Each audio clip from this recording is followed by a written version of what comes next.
हाय दोस्तों, स्वागत है आपका मेरे यूट्यूब चैनल क्यूरियस माइंड में। मैं मनीषा तिवारी मिश्रा। आज हम स्टार्ट करेंगे नया टॉपिक इंक्लूसिव एजुकेशन, जो कि केंद्रीय विद्यालय और अदर्स टीचिंग एग्ज़ाम्स में इसके ऊपर काफ़ी क्वेश्चंस पूछे जाते हैं। तो चलिए हम इसके बारे में जानते हैं। तो इंक्लूसिव एजुकेशन तो थोड़ा सा पढ़ के फिर इसके बारे में हम एक्सप्लेन करेंगे। Inclusive education (IE) is a new approach towards educating the children with disability and learning difficulties with that of normal ones within the same roof. It brings all students together in one classroom and community regardless of their strengths and weaknesses. If any area and seeks to maximize the potential of all students. It is one of the most effective ways in which to promote an inclusive and tolerant society. तो यहाँ पे देख लीजिए आप, जैसा कि अभी हम पढ़े थे, इंक्लूसिव एजुकेशन का मतलब ही क्या है कि children with disability, normal children और लर्निंग डिसेबिलिटीज़ के जो बच्चे हैं उन्हें एक ही क्लास के छत के नीचे लाना। ठीक है, यानी ये बच्चे भी दूसरे बच्चों से कुछ सीख सके, यही उसका उद्देश्य है। यानी कि कोई भी बच्चा शिक्षा से वंचित ना रहे और उन्हें भी अधिकार मिले कि वे नॉर्मल बच्चों की तरह एजुकेशन ले और उनके बीच में रहे। तो ये इंक्लूसिव एजुकेशन का मेन एम है और इसी के लिए इंक्लूसिव एजुकेशन बनाया गया है, ताकि सारे बच्चे एक साथ आएँ और एक दूसरे से ही कुछ सीखें। यही उसका सबसे बड़ा मोटो है। उसके बाद देखिए, इन 1974 the centrally sponsored scheme for Integrated Education for Disabled Children (IEDC) was introduced to provide equal opportunity to children with disabilities in general schools and facilitate their retention. The government initiatives in the area of inclusive education can be traced back to National Education Policy 1986, which recommended as a goal to integrate the handicapped with the general community, all the levels as equal partners. तो देखिए, इन 1974 में एक education policy आई थी IEDC, जिसका full form है integrated education for disabled children. ठीक है, तो इस स्कीम के अंतर्गत गवर्नमेंट ने ये डिसाइड किया था, इन्होंने ये बताया था कि जो बच्चे हैं उन सारे बच्चों को इक्वल अपॉर्चुनिटी, यानी कि समान संधि, समान अवसर उन्हें दिए जाएं बच्चों को जो कि डिसेबल के तौर पे उन्हें स्कूल में एंट्री नहीं मिलती थी। तो ऐसा ना होकर बच्चे अब एक ही स्कूल के एक ही छत के नीचे आएंगे और उन्हें सारे जो नॉर्मल बच्चे हैं उनकी तरह उन्हें उनका हक दिया जाएगा, पढ़ाई का हक उन्हें दिया जाएगा। बच्चे बाकी बच्चों की तरह वे खेल कूद में हिस्सा भी ले सकते हैं और उनकी डिसेबिलिटी के अनुसार उन्हें सारी चीज़ें स्कूल में प्रोवाइड की जाए, ये उनका एक मोटो था। उन्हें फैसिलिटेट किया जाए, यानी कि उनकी अक्षमता के हिसाब से उन्हें उस सुविधा उन्हें स्कूल में ही दी जाए। ये एक गवर्नमेंट का उद्देश्य था 1974 में। और उसके बाद उन्होंने बताया है कि जो इंक्लूसिव एजुकेशन है, सार्वभौमिक शिक्षा की, जिसके बेस पे ट्रेस किया है, मतलब उन्होंने एक समान वे पे लाए हैं नेशनल एजुकेशन पॉलिसी 1986 की जो एक एजुकेशन पॉलिसी थी। उस पॉलिसी के अंतर्गत उनका एक एम था, एक उद्देश्य था कि बच्चों को, जो हैंडीकैप बच्चे हैं उन्हें एक करना और उन्हें जो सामान्य जो कम्युनिटी है, समूह है, उनके साथ उन्हें जोड़ना और उन्हें भी यह एहसास करवाना कि वे भी उनकी तरह इक्वल हैं, ना कि वे अलग हैं। और उनकी जो ग्रोथ है, उनका जो प्रोग्रेस है, उसे एक समानता के वे पे ले जाना। उन्हें ये फील ना कराना कि वे समाज से अलग हैं या बाकी बच्चों से अलग हैं। उनके अंदर करेज और कॉन्फिडेंस, यानी उनके अंदर उत्साह और आत्मविश्वास दोनों रहे, ये मेन उद्देश्य है 1986 की जो एजुकेशन पॉलिसी आई थी उसका। उसके बाद the world declaration on education for all adapted in 1990 gave further boost to the various process already set in the country.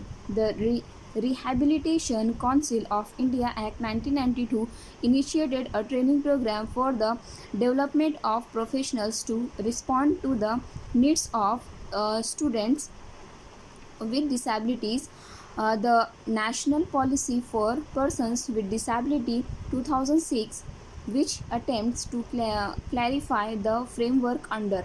तो यहाँ पे क्या दिया है कि जो सारे वर्ल्ड में, पूरे विश्व में 1990 में एक एजुकेशन पॉलिसी एक्सेप्ट की गई थी और उस एजुकेशन पॉलिसी को एक्सेप्ट किया गया था 1990 में, ठीक है।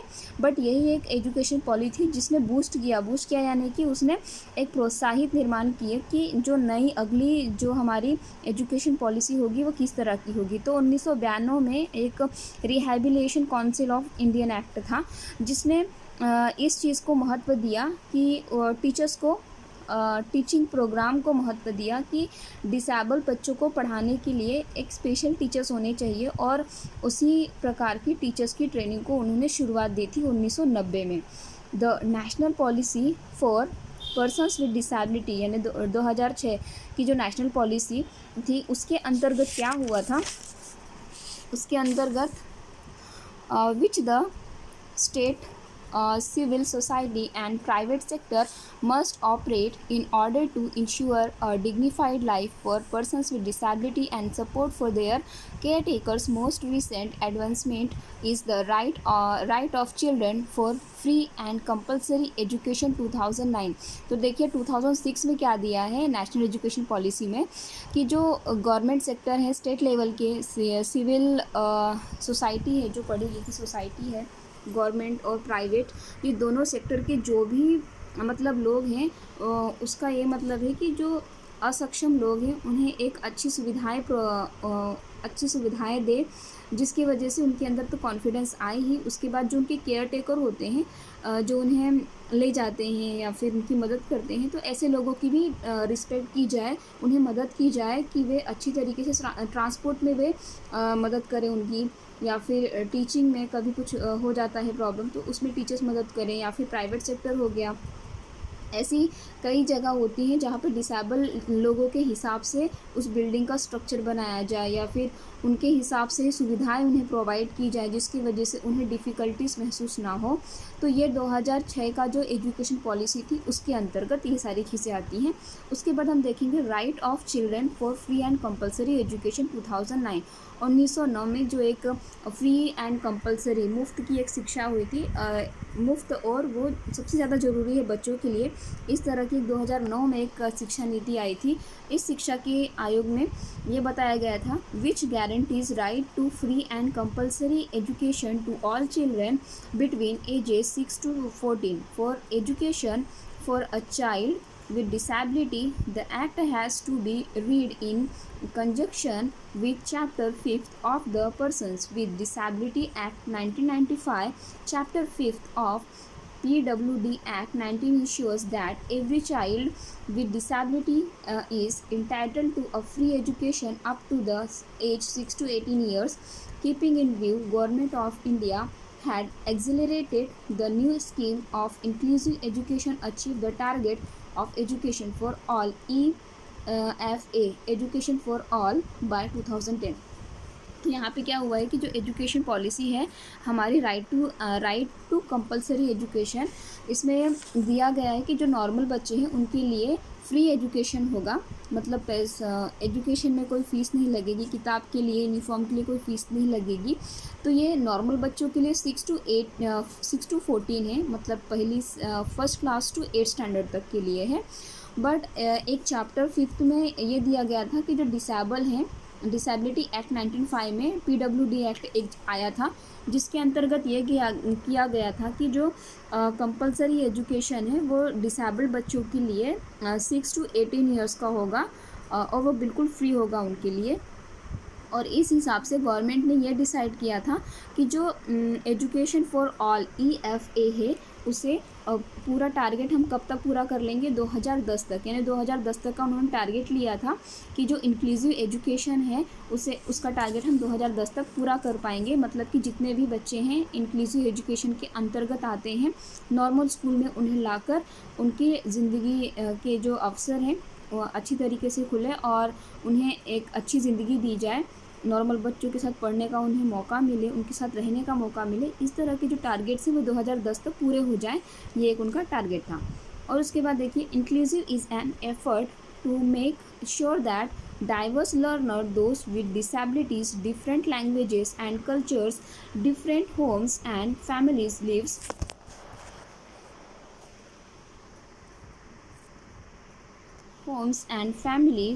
lives different interests and ways of learning.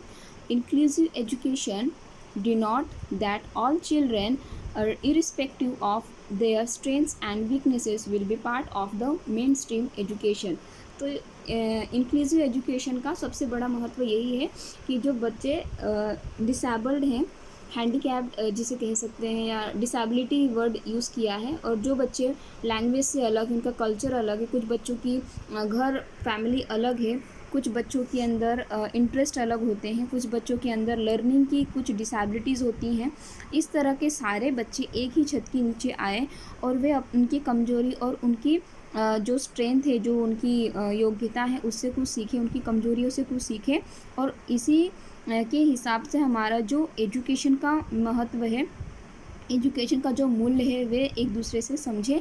यही हमारे गवर्नमेंट की और हमारे एजुकेशन पॉलिसीज़ की हम डिमांड है, टारगेट है, जो कि पूरा हो। सारे बच्चों के एक छत के नीचे एक इक्वल अपॉर्चुनिटी दी जाए, यही इसका मेन उद्देश्य है एजुकेशन पॉलिसी का। तो एक बार रिवाइज़ कर लेते हैं। इंक्लूसिव एजुकेशन में हम देखे हैं, इंक्लूसिव एजुकेशन में children with disabilities, normal student और लर्निंग डिफ़िकल्टीज़ के बच्चे एक ही छत के नीचे स्कूल में आते हैं, ठीक है। उसके बाद 1974 में देखेंगे IEDC में integrated education for disabled children, मतलब इसकी फुल फॉर्म है ये integrated education for disabled children. ये जो एक एक्ट आया था, उसके हिसाब से जो equal opportunities to children with disability, यानी जो बच्चे डिसेबल हैं उन्हें समान अवसर देना और एक नॉर्मल स्कूल में उनके हिसाब से फैसिलिटी उत्पन्न कराना, ये इस स्कीम का उद्देश्य था। उसके बाद national education policy 1986, goal is to integrate the handicapped with the general community at all levels as equal partners, यानी कि उन्हें हर एक तरह से नेशनल एजुकेशन पॉलिसी 1986 की उसका जो मेन एम था वो यही था कि इंटीग्रेट करना, एकीकृत करना हैंडीकैप जो बच्चे हैं उन्हें और जो नॉर्मल बच्चे हैं उन्हें उनकी कम्युनिटी के साथ और उनके लेवल के हिसाब से उन्हें एक समानता वाली पार्टनरशिप देना या समानता वाली चीज़ें उन्हें उपलब्ध कराना स्कूल के अंदर। उसके बाद the world declaration on education for all adopted in 1990 gave further boost to the various process, यानी कि जो 1990 की जो एक स्कीम थी पूरे देश में लागू की थी अपने देश के अंदर, उसी एजुकेशन पॉलिसी से ही हमारे देश की जो पॉलिसीज़ हैं उनके अंदर काफ़ी डिफरेंसेस आया, काफ़ी प्रोसेस में चेंजेस आए। और the rehabilitation council of India act 1992, तो 1982 की एक एक्ट के अंतर्गत मतलब हमारे इंडिया में कुछ चेंजेस आए, वो इस तरह से थे।